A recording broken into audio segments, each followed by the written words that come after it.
AMR সাপ্তাহিক আড্ডা নামে আছে আলাদা মজা প্রতি সপ্তাহে। ওয়েলকাম ইউর কনস্ট্রাকশন আড্ডা।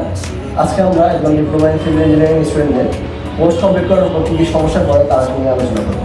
এই জন্য আমাদের সাথে আছেন ডিপ্লোমা ইন সিভিল ইঞ্জিনিয়ারিং একজন সাবেক স্টুডেন্ট। আমরা প্রথমে আপনার পরিচয় করতে চাই।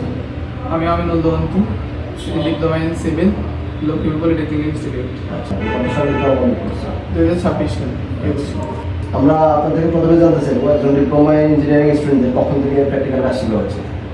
ডিপ্লোমা ইঞ্জিনিয়ারিং বলতে হচ্ছে যে প্র্যাকটিক্যাল, আমরা ভর্তি হওয়ার আগ থেকেই জানি যে এটা হচ্ছে যে প্র্যাকটিক্যাল কাজ শিখে একাডেমিক পড়ালেখার পাশাপাশি, কিন্তু বাস্তবে আমরা যখন পলিটেকনিক্যালে ভর্তি হই তখন দেখি যে একাডেমিক ক্লাসগুলোই চলে কিন্তু প্র্যাকটিক্যাল কোনো কাজই শেখানো হয় না। তো আমি মনে করি যে একাডেমিক পড়ালেখার পাশাপাশি প্র্যাকটিক্যাল কাজগুলো শেখা উচিত, কারণ একাডেমিক এই বাস্তব লাইফে যখন আমরা যাই কাজ করতে তখন দেখা যায় যে একাডেমিক পড়ালেখাগুলো থাকে কিন্তু কিছুটা পার্থক্য দেখা যায় বাস্তব লাইফে। আচ্ছা, আপনার কাছে মনে হয় যে আপনি ডিপ্লোমা ইন সিভিল ইঞ্জিনিয়ারিং লাইফে কী কী করেছেন? আমি প্রথমত হচ্ছে যে আমি তো এটা সম্বন্ধে ডিপ্লোমা সম্পর্কে এতটা জানতাম না।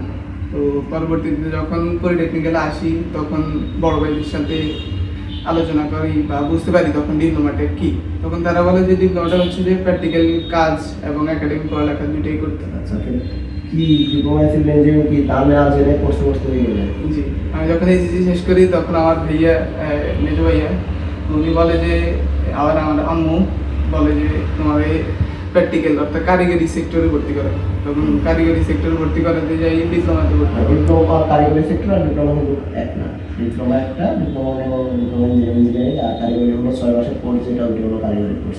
ওনারা বুঝিয়ে দিয়েছে, মূলত বুঝিয়ে দিয়েছে যে হচ্ছে প্র্যাকটিক্যাল কাজ শিখেন, হাতে কলমে যেটা শিখানো হয় ওটাই। আচ্ছা, আমাদের তো হাতে কলমে কাজ শেখানো হয় ইন্টার্নশিপ দিয়ে।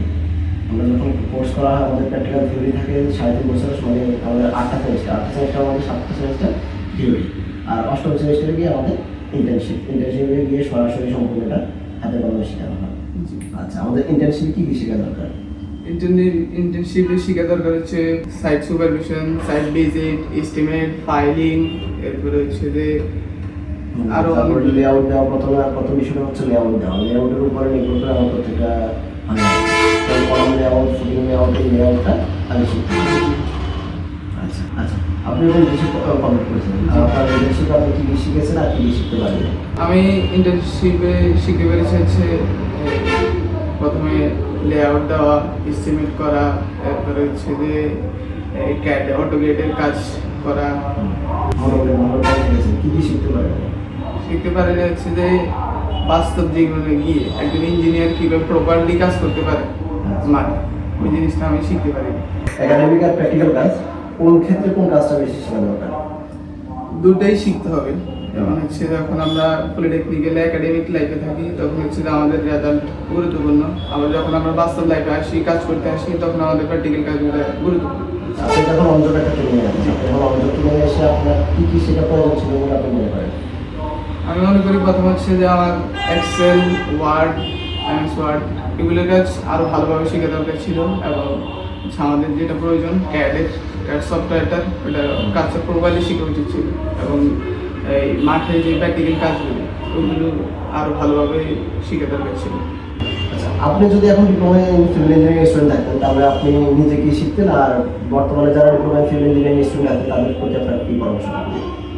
এই পরামর্শ বলতে হচ্ছে তাদেরকে আমি বলবো যে আমি যে ভুলটা করছি, যে কাজগুলো শিখি নেই, তারা যেন এগুলো শিখে ডিপ্লোমা লাইফটা শেষ করে।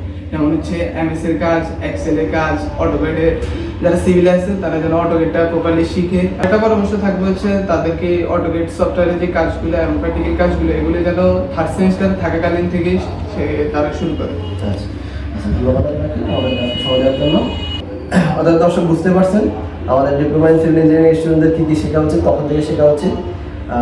তো ভালো থাকবেন, দেখা হবে নতুন কোনো ভিডিওতে।